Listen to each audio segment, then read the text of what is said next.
Hi, I'm Gary White for Channel 6, Central Kentucky Television. I'm here with Dr. Trish Ciccone at Central Kentucky Optometric Associates with offices in Lebanon and in Springfield. And we're here for our eye care news segments that we do every month. And today we're going to talk about a couple things. It's coming up on August, so school is getting ready to start here in Central Kentucky. It is, it is. My son starts on Thursday. So it's already here. But a lot of kids nowadays, computers are utilized, or kind of screens of all different sorts are used for a lot of education for kids, for adults too. But is there a certain level or time that they should be in front of the screen, not using the screen, or is there something they can do to help the impact of that? You know, screen time, that's a good question. You know, how much is too much screen time? I think that, you know, the parents are going to be the best judges of that for their own particular child, but I think common sense really plays into it here also. Kids need to get outside and move. They need to do something physical every day, you know, for an hour or more probably. They need to be engaged in conversation with our adults and with friends. They need to put the phones down and the video games down. And so, you know, an hour a day for entertainment certainly seems reasonable to me. If they're using their screens for educational purposes, you know, and I would say until they're done. But things, we know that the more you're on a screen, the more tired your eyes get, the more dry eye symptoms occur. And so, you know, limiting screen time for those reasons is important too, but just because they're not interacting with other people or not getting enough physical exercise is another reason to limit screen time. We do have some lenses now that have smart blue filters built into the lenses, transitions lenses, absorb upwards of about 80% of the blue filter that is harmful.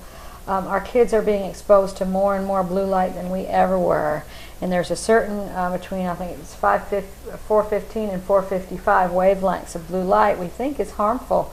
And we think that the results are, or the effects of it are additive, just like sunburn and sun exposure. The results of UV exposure that way are additive also.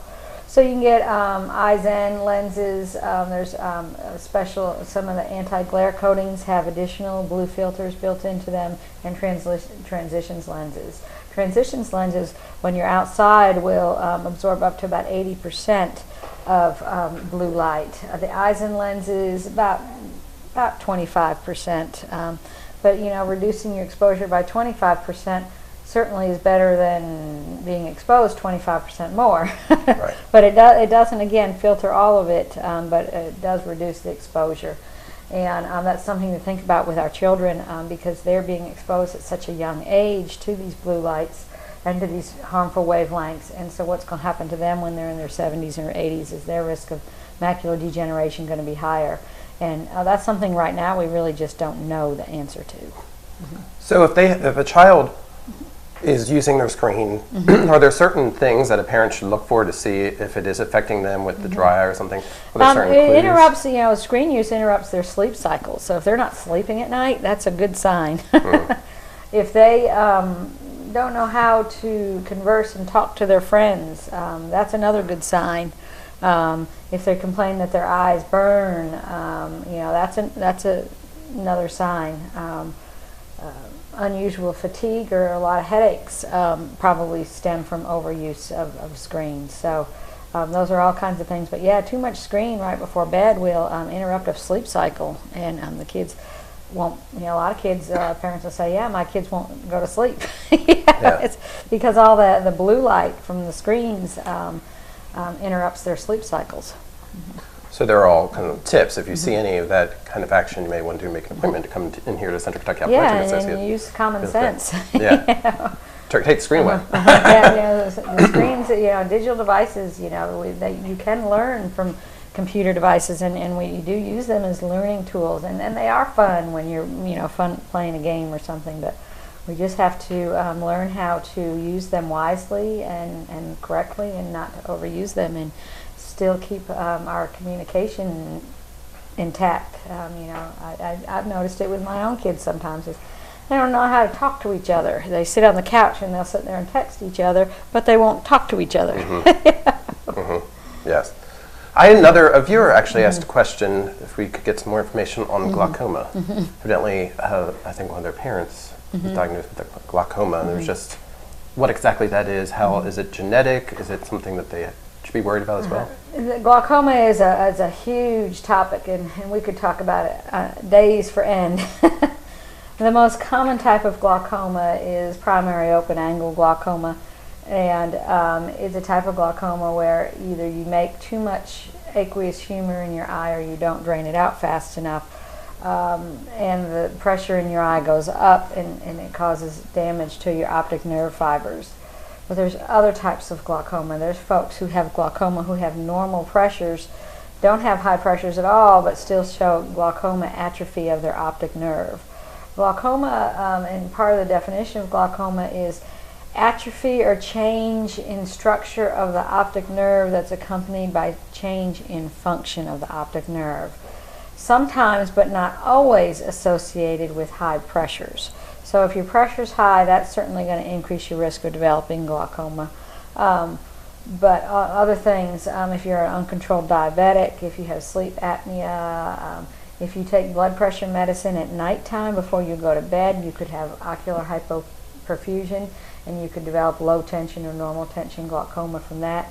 You can have angle glaucoma, angle closure glaucoma, you can have pigmentary glaucoma, you can have pseudoexfoliation glaucoma, you can have glaucoma associated with medicine like prednisone, you can get glaucoma from an injury, you can get glaucoma from all kinds of things, and you can have glaucoma associated with high pressures, or you might develop glaucoma associated with normal pressures.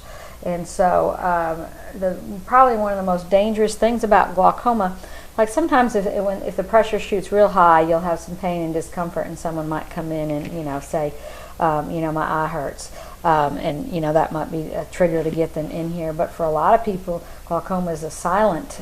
There is no pain or discomfort associated with it, and you wouldn't even know you had it, and it would can rob you of your vision while you're not even aware that it's going on.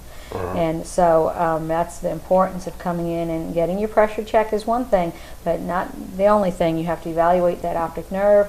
If your optic nerve is suspicious, you'll have a visual field and a test called an OCT done. And most glaucoma suspects, we've got a lot of people that are suspects for glaucoma. Some of them develop glaucoma, some don't, and we monitor them by monitoring their pressure, monitoring their visual field, and monitoring their optic nerves with the OCT test to look for change over time. So glaucoma can be, it can sneak up on you. It doesn't always cause pain or discomfort. You might not always notice that you're losing your vision with glaucoma. So it's really important for everyone to come on in and get checked out. What's normal eye pressure? Well, that's a good question. We used to think normal was about 16, with a range of about 10 to 21 being, but the average being about 16. But normal is relative. Someone could have a pressure of 18 and not have glaucoma, and someone could have a pressure of 18 and have full-blown, normal tensive glaucoma. So it's really the pressure of your eye in relation to what's called your ocular perfusion pressure. So it gets a little technical here. But if your ocular perfusion pressure is low, then you could have glaucoma at a lower pressure than someone who's got a normal pressure. But if you're noticing changes in your vision, come on definitely in. If you have glaucoma and have noticed a change in your vision, you've waited too late to come in. But still come in, because we still want to save your vision. But vision loss from glaucoma we can't get back. If you've lost it, you've lost it, and we can't get back. But we can try and keep you from losing more. So the time to intervene and intercede with glaucoma is before there's vision loss. And the time to start treatment is hopefully before there's significant vision loss, and that's where, in a perfect world, that's where we would catch everybody. But unfortunately, that's not always the case. But that's why routine visits are good. Are so important. Yeah, And just going to, you know, a health fair and getting your pressures checked at a health fair, that it does not give you a comprehensive evaluation for glaucoma. You've got to have your optic nerve evaluated, and if it's suspect, then we've got to do some more testing. So. Again, I've been talking with Dr. Trish Ciccone with Central Kentucky Optometric Associates, with offices in Lebanon and Springfield. Give them a call and set an appointment today. Thank you very much. All righty. All right, this has been Gary White with Channel 6, Central Kentucky Television.